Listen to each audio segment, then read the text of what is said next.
Hello everyone, welcome to all of you in T20 series.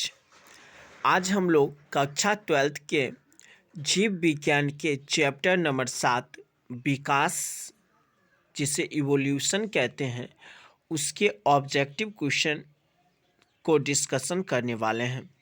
तो हम लोग अभी ज़्यादा टाइम वेस्ट नहीं करेंगे और सीधा हम लोग क्वेश्चन पे चलते हैं। आप लोग क्वेश्चन देखिएगा, ये हिंदी मीडियम का क्वेश्चन होगा और ये आपके बिहार बोर्ड पे के लिए बहुत ही ज़्यादा इम्पोर्टेंट है। साथ ही साथ आप यदि नीट के एग्ज़ाम देना चाहते हैं तो हिंदी मीडियम के लिए बहुत ही ज़्यादा इम्पोर्टेंट है। चलिए हम लोग क्वेश्चन पे आ जाते हैं। क्वेश्चन नंबर 1, ऑस्ट्रेलिया के शिशुधानी प्राणियों के अनुकूली विकिरण इनमें से किसका उदाहरण है? आप लोग जब एनसीईआरटी पढ़े होंगे तो उसमें देखेंगे कि ऑस्ट्रेलिया में शिशुधानी प्राणी जो रहता है उसका अनुकूली विकिरण हुआ था और वो किस प्रकार के उदाहरण है, इस टाइप का क्वेश्चन पूछा जाता है। तो देखिए, ऑप्शन ए अपसारी क्रम विकास, ऑप्शन बी अभिसारी क्रम विकास, ऑप्शन सी सॉल्टेशन और ऑप्शन डी इनमें से कोई नहीं। देखिए, आप लोग यदि इसका आंसर जानते हैं तो जोर से बोल करके दीजिए, और नहीं जानते हैं तो हम आपको इसका आंसर बताएंगे और उसके बाद क्या करना है कि आपको इस वीडियो को एक बार रोक करके और इस क्वेश्चन को अपने खुद से पढ़ना है और उसके बाद इसका आंसर जो आप यहाँ पे दिए हम देंगे, आपको बताएंगे, उसको एक बार बोल लेना है। क्योंकि हम आपको बताते रहते हैं कि जब आप बोलते हैं तो वो बात आपके दिमाग के पास जाता है और जो बात दिमाग के पास जाता है वो जल्दी से हम लोग भूल नहीं पाते हैं। चलिए, तो इसका आंसर हो जाएगा ऑप्शन नंबर बी अभिसारी क्रम विकास, अर्थात ऑस्ट्रेलिया के शिशुधानी प्राणी का जो अनुकूली विकिरण है वो किस प्रकार के विकास है, तो अभिसारी क्रम विकास। नेक्स्ट क्वेश्चन नंबर 2, आधुनिक मानव का नवीनतम एवं सीधा प्रागैतिहासिक पूर्वज है। हम आधुनिक मानव जो है, जिसे होमो सेपियंस कहते हैं, नहीं, हम लोग के जाति का जो मानव है उसका जो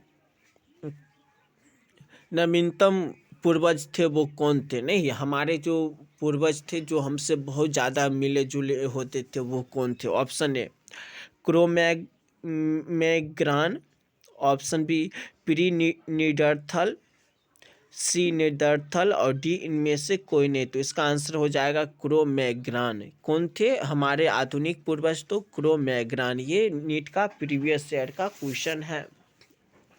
नेक्स्ट क्वेश्चन नंबर 3, जैव रिएक्टर परिस्थिति में क्या निर्माण करता है? जैव रिएक्टर अनुकूलतम परिस्थिति में क्या निर्माण करता है? ऑप्शन ए उत्पाद, ऑप्शन बी जीव, ऑप्शन सी माध्यम और ऑप्शन डी ये सभी। देखिए, आप लोग इस क्वेश्चन को एक बार सही से देखिए तो क्या कह रहा है। जैव रिएक्टर अनुकूलन परिस्थिति में क्या निर्माण करता है? उत्पाद, जीव, माध्यम और ये सभी। तो इसका क्या होगा कि जब हमारे पास अनुकूल परिस्थिति होता है ना, अनुकूल परिस्थिति मतलब वैसा परिस्थिति जिसमें हम अपने आप को सही तरीक़ा से ढाल लेते हैं, तो इस कंडीशन में हमारे पास प्रोडक्टिविटी आएगा, हमारे जीने की जो संभावना है वो बढ़ जाएगा और हमारा जो माध्यम रहेगा, जिस माध्यम में हम लोग रहते हैं, वो भी बेहतर रहता है। नहीं, तो क्या हो जाएगा इसका आंसर? इनमें से सभी, डी हो जाएगा इसका आंसर। चलिए क्वेश्चन नंबर 4 पे जाते हैं। अभिसारी विकास प्रदर्शित होता है। अभिसारी विकास जो है वो कौन सी चीज़ है जो प्रदर्शित करता है? ऑप्शन ए समजात अंगों द्वारा, ऑप्शन बी संवृत्ति अंगों द्वारा, ऑप्शन सी अवशेषी अंगों द्वारा और ऑप्शन डी इनमें सभी द्वारा। बताइए इसका आंसर क्या होगा? अभिसारी विकास प्रदर्शित करता समजात अंग, ये ऑप्शन हम दे दिए। चलिए इसका हम लोग आंसर देख लेते हैं। इसका आंसर होगा बी संवृत्ति अंगों द्वारा। अभिसारी विकास जो है वो किस प्रकार के विकास है? तो संवृत्ति अंगों द्वारा होने वाला विकास है।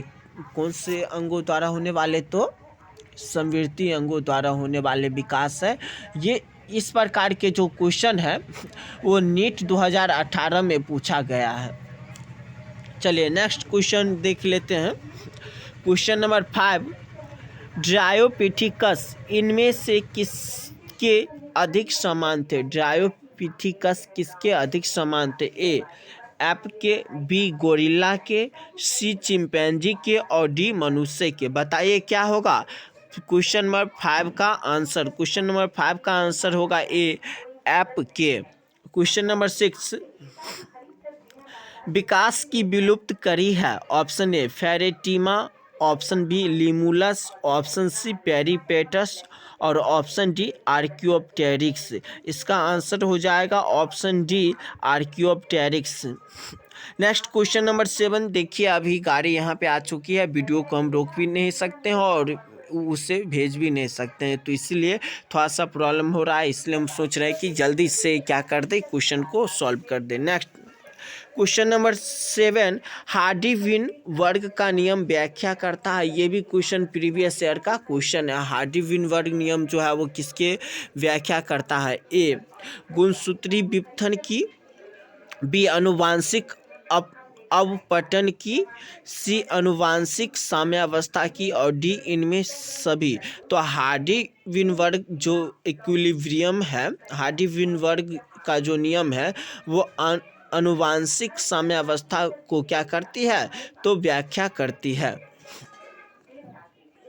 नेक्स्ट क्वेश्चन नंबर 8, नव डार्विनवाद के अनुसार कौन सा विकास के लिए उत्तरदायी है? डार्विनवाद के अनुसार कौन सा विकास के लिए उत्तरदायी है? प्रीवियस ईयर क्वेश्चन है, क्योंकि नीट में इससे बहुत ज़्यादा क्वेश्चन पूछा गया था और साथ ही साथ बिहार बोर्ड में भी पूछा जाता। सबसे ज़्यादा जो 12th में वेटेज है वो इसी चैप्टर का है। तो देखिए, तो ऑप्शन ए है उत्परिवर्तन, बी प्राकृतिक अपघटन, सी ये दोनों और डी इनमें से कोई नहीं। नव डार्विनवाद के अनुसार कौन सा विकास के लिए उत्तरदायी है? तो क्या हो जाएगा? प्राकृतिक अपघटन। प्राकृतिक अपघटन विकास के लिए उत्तरदायी है। Question number 9, SL. मिलर किससे संबंधित है? एस.एल. मिलर किससे संबंधित है वो पूछ रहा है। ऑप्शन ए जीवन की उत्पत्ति एवं विकास से, बी विकास के उपयोग एवं अनुपयोग के सिद्धांत से, सी नव डार्विनवाद से और डी नव लेमार्कवाद से। तो इसका आंसर हो जाएगा ऑप्शन नंबर ए जीवन की उत्पत्ति एवं विकास से। क्वेश्चन नंबर 10, किसी जीव का विकासीय इतिहास कहलाता है? किसी जीव का विकासीय इतिहास क्या कहलाता है? Option A ontogeny, option B phylogeny, option C पूर्वजता और ऑप्शन डी जीवाश्मिकी। तो इसका आंसर हो जाएगा option B phylogeny. Next question number 11, philosophic zoology पुस्तक किसने लिखी? फिलोसॉफिक जूलॉजी नाम के पुस्तक को किसने लिखा था? Option A Lamarck, B Mendel, C Darwin और डी ह्यूगो डिवरीज। तो आंसर हो जाएगा लामा, मतलब लेमार्क। नेक्स्ट क्वेश्चन नंबर 12, कार्बनिक जैविक विकास के पूर्व रासायनिक विकास हुआ था, इसकी अवधारणा किसके द्वारा दी गई थी? कार्बनिक या जैविक विकास से पहले रासायनिक विकास हुआ था और ये बात है किसके द्वारा बताया गया है? ए आई ऑपरिन तथा जेवियस हेल्डेन द्वारा, बी चार्ल्स डार्विन द्वारा, सी आरहेनियस द्वारा और डी वॉप्टिस्ट लेमार्क द्वारा। इसका आंसर हो जाएगा ए आई ऑपरिन तथा जेवियस हेल्डेन द्वारा। क्वेश्चन नंबर 13, जीवाश्म सामान्यतः किसमें पाए जाते हैं? ए रूपांतरित चट्टान में, बी आग्नेय चट्टान में, सी तलहटी चट्टान में और डी इनमें से सभी। जीवाश्म सामान्यतः किसमें पाए जाते हैं? इसका आंसर हो जाएगा ए रूपांतरित चट्टान में।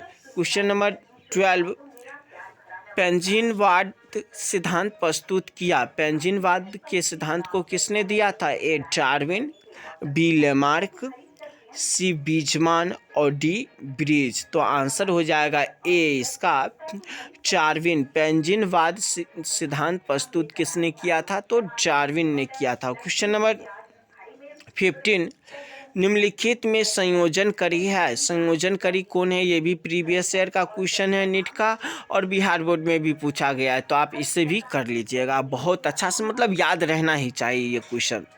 Option A एकेडिना, B पेरिपेटस, C Protopterus और डी इनमें से सभी। तो आंसर हो जाएगा इनमें से सभी।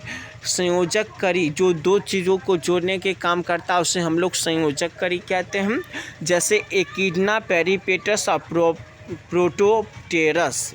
क्वेश्चन नंबर 16, मनुष्य में पाए जाने वाले अवशेषी अंग है।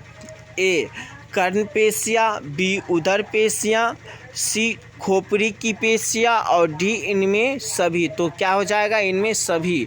अवशेषी अंग कर्णपेशियाँ, उदर पेशियाँ, खोपड़ी की पेशियाँ, मतलब जितना भी पेशियाँ है वो सब के सब क्या है आपका अवशेषी अंग की तरह काम करता है। याद रखिएगा कौन कौन सा, तो कर्ण, उदर और खोपड़ी की पेशियाँ। क्वेश्चन नंबर 17, मीसोजोइक युग है। ए मत्स्यों का, बी उभयचरों का, सी सरीसृपों का और डी ट्राइलोबाइटस का। मीसोजोइक युग किसका है? मत्स्यों का, उभयचरों का, सरीसृपों का और ट्राइलोबाइटस का। आंसर हो जाएगा सी सरीसृपों का। मीसोजोइक युग है सरीसृपों का। किसका है? सरीसृपों का। क्वेश्चन नंबर 18, पक्षियों तथा तितली का डैना कैसा अंग है? पक्षियों तथा तितली का डैना कैसा अंग है? ए एटाविस्टिक अंग, बी अवशेषी अंग, सी समजात अंग और डी असमजात अंग। पक्षियों तथा तितली का डैना कैसा अंग है? तो डी असमजात अंग है। पक्षियों तथा तितली का डैना असमजात अंग है। क्वेश्चन नंबर 19, मनुष्य निम्नलिखित में से किस ऑर्डर तथा किस कुल का सदस्य है? ये भी इम्पोर्टेंट है, ये याद कर लीजिए। ऑर्डर, कुल, फैमिली, ये सब करके क्वेश्चन पूछा जाता है। ऑप्शन ए एंथेरोपोइडी तथा पोंगिडी, बी प्राइमेट्स तथा पोंगिडी, सी प्राइमेट्स तथा होमिनिडी और डी इनमें से कोई नहीं। तो इसका आंसर हो जाएगा सी होमिनिडी। होमोसेपियंस हम लोग कहते हैं नहीं, तो प्राइमेट्स तथा होमोनिडी हो जाएगा। क्वेश्चन नंबर 20, पादपों तथा जंतुओं के बीच की कड़ी किसे माना जाता है? पादपों तथा जंतुओं के बीच की कड़ी किसे माना जाता है? ऑप्शन ए बॉलवॉक्स को, ऑप्शन बी कारा को, ऑप्शन सी यूग्लिना को और ऑप्शन डी सभी को। पादपों और जंतुओं के बीच के कड़ी किसे माना जाता है? हम कहने के मतलब है कि पादपों और जंतुओं को जोड़ने के काम कौन करता है, या फिर ऐसा कौन सा जीव है जिसका गुण पादप के जैसा भी है और जंतुओं के जैसा भी है? तो इसका आंसर हो जाएगा सी यूग्लिना को। यूग्लिना का कुछ प्रॉपर्टीज आपको पादप जैसा मिलेगा, कुछ जंतु जैसा मिलेगा, जिस वजह से लोगों का कहना है कि ये दोनों का क्या योजक कड़ी है। चलिए, तो आज का वीडियो हम यहीं पे समाप्त करते हैं। आपका 20 क्वेश्चन हो गया है और अब गाड़ी भी चली गई है नहीं, तो आप लोग सही से पढ़ते रहिए। और देखिए, किसी भी प्रकार की प्रॉब्लम हो तो आप हमें कमेंट बॉक्स में कमेंट करके बता सकते हैं, ताकि हम उसे इम्प्रूव करने की कोशिश करेंगे। चलिए, थैंक यू सो मच।